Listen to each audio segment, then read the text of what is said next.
Hello, beautiful souls. I'm outside on a local college campus waiting for one of my kids to finish up a final exam, and thought this would be the perfect opportunity to take a few minutes and talk to you about some things that I am learning, and I should say being reminded of, relearning that our animal friends are here to teach us. So a lot of you know that I'm an animal lover, that I'm an earth lover, that I'm a tree lover. I want to show you, let me see if I can flip the camera around. So I'm standing outside these gorgeous trees, with these gorgeous trees, and I want to show you how cool this situation is here. There is a palm tree growing out of I guess this would be a ficus tree of some sort. I'm not actually sure, but check that out. Look at how this bigger tree has been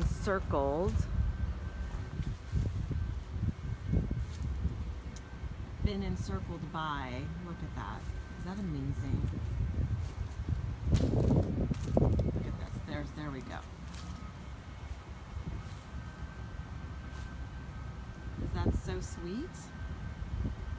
I don't know how that happened. But nature is amazing and healing, and we need to get out in nature more and connect with nature more, which brings me to my topic of animals today. So I've been having this situation in my home where I have 3 dogs, and they have two of them have been having a harder time getting along. And because of all the busyness and distractions that I have in my life at this moment, I was not attuning to the more subtle nuances of the dynamics. I have been a huge fan and follower of Cesar Millan, who's the dog whisperer. If you have never watched his show, I highly recommend it. There's hundreds of episodes that you can watch on Animal Planet. He might be on other stations too. You could YouTube them, I'm sure. But he talks about the importance of being a calm, assertive pack leader. And this doesn't just refer to dogs, although that's his area of specialty, but we actually want to be calm, assertive pack leaders in every aspect of our lives, I believe. I want to be a calm, assertive pack leader with my family. I want to be a calm, assertive pack leader with the circles of loving energy that I create and hold space for within the channeling groups that I do. Sorry, a big noisy truck is coming by.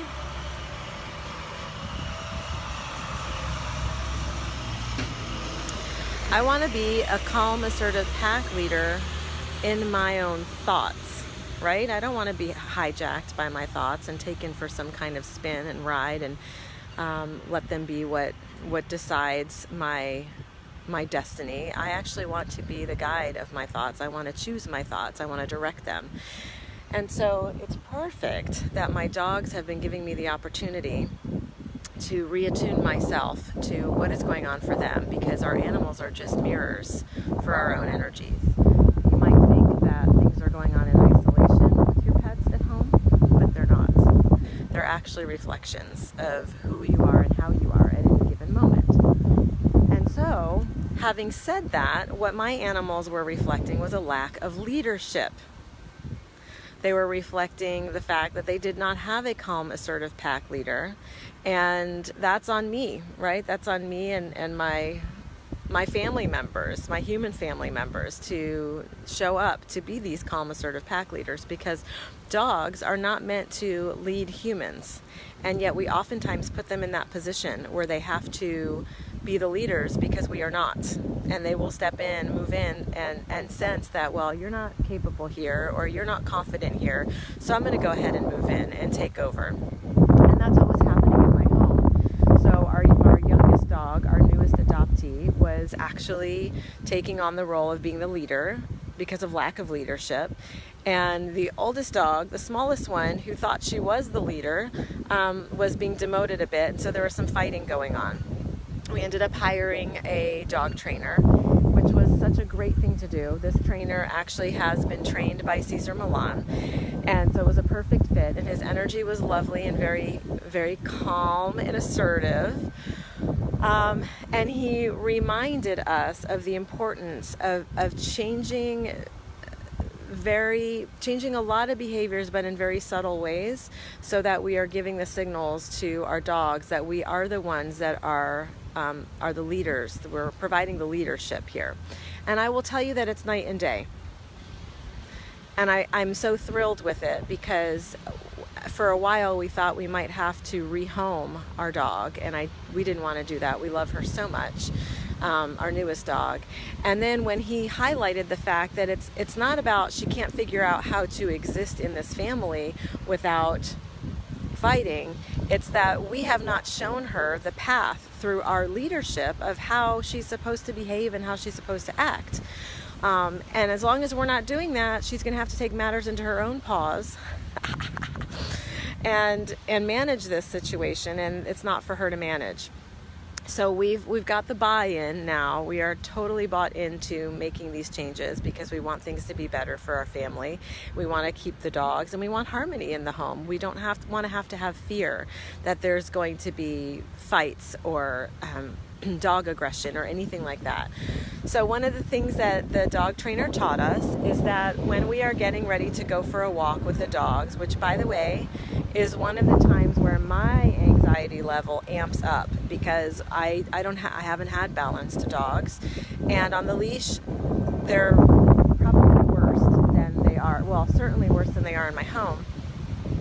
And so I would have all this bundled up, like, tight energy, and I would start to see in my imagination things going wrong. Well, we are our thoughts. We create our reality. And so if I'm seeing what's going to go wrong in my mind's eye, guess what I'm going to get? I'm going to get lots of those situations and opportunities for things to go wrong. So I am doing this reset. I am reconnecting to a more centered and open space. And here's what I'm doing. I'm replacing the fearful thinking of what might happen, like, oh, what if we see this particular dog in the neighborhood when I'm on the walk, and one of my dogs goes crazy and starts to pull and to bark and to act nuts. And these were the things that I was imagining, and they would almost always happen. And so instead of that, the dog trainer reminded us, see what you want to happen. Right? Envision the experience that you are claiming that you are going to have. So it has to do with body posture too. I'm holding the phone, otherwise I would be using my body to show you a lot of these things, but really squaring your shoulders and bringing your chest out more. And he said, claim the walk, basically. When you go out to walk your dogs, he said you should have the attitude of, I was born to walk on this sidewalk. This is my sidewalk. I am claiming this experience. I was absolutely made to be a dog walker on this sidewalk, and then see where you're going and what your experience is that you are wanting to have. And it reminded me, so I've been doing that, and it's been phenomenal. The dogs are so much happier because they actually have the leadership that they need. I'm so much happier because I'm being the leader that I need to be, and I'm enjoying the relaxed energy. In fact, though, one of my dogs who usually goes absolutely crazy on the leash, I notice now is, instead of leading me along, he's hanging back behind me, and he looks so relaxed. I can see it in his body posture, in the softness in his face. He's so relieved to be led. He's not a leader, he's a follower. And he's meant to be a follower, and I'm meant to be the leader for them. So it is going so, so beautifully. And it was reminding me of when I was younger, and I used to take horseback riding lessons. And in fact, I used to show horses in the summers. My sister and I would go to a horseback riding camp together, and we would compete in horse shows, and we would ride locally and where we lived in Florida as well. And it was such a wonderful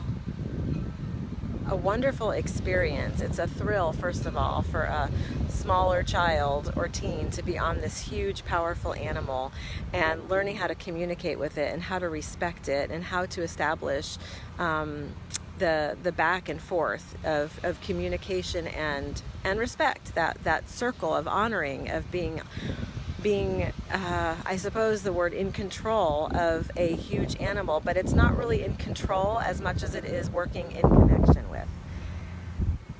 And there were times when I would not have that level of communication with a horse that I was riding. And there were terrible things that happened when that went on. First of all, I would fall off a lot. I used to fall off horses all the time. Part of that was because my trainers would put me on the more difficult horses, and part of that was because I would lose the connection with them. And I remember one time I used to ride a style called hunter jumper, which is where we show in an enclosed arena, and there's a series of jumps that you have to have your horse jump over, and there's a certain posture that you maintain when you're riding to give the horse all the room and the space and the confidence that it needs in order to be able to make these jumps in a safe manner.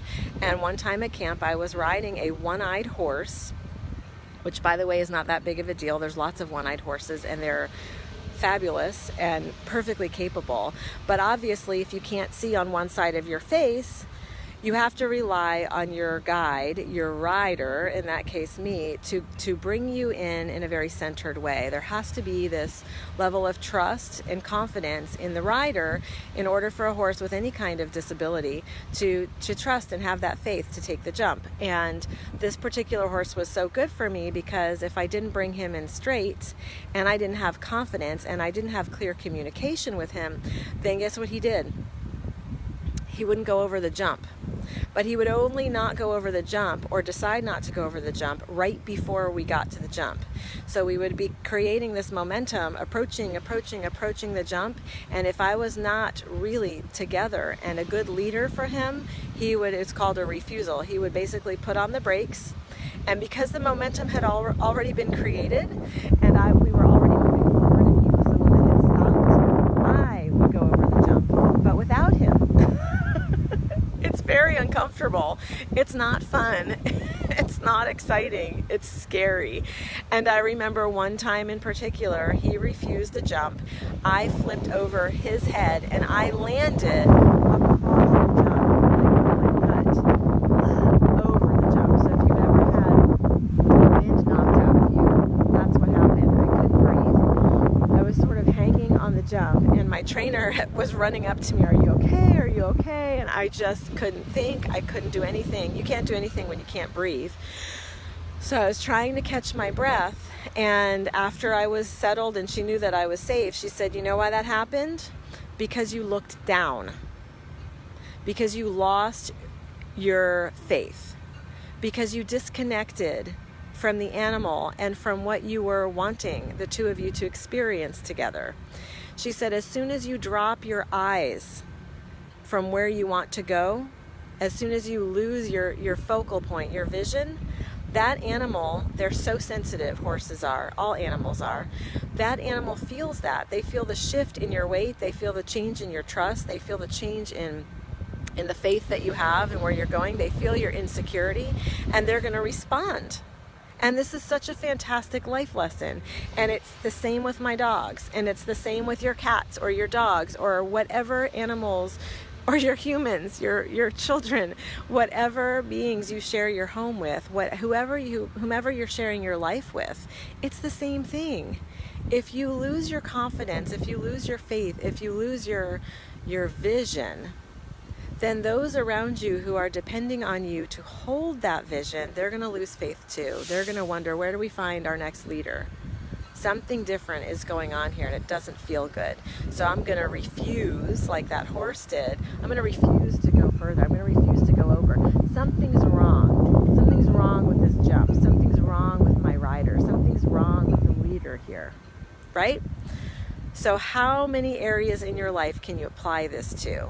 This is like global, universal lessons here. Connect with nature. My beautiful trees back here in nature.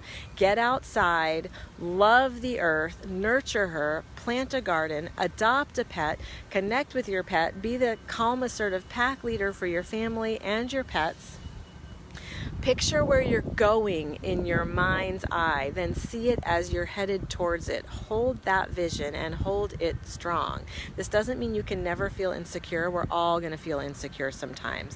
What it means is that you do not allow that feeling of insecurity to be your guide. So, a little wisdom from nature and from our animal friends. Lots of love, souls. Bye-bye.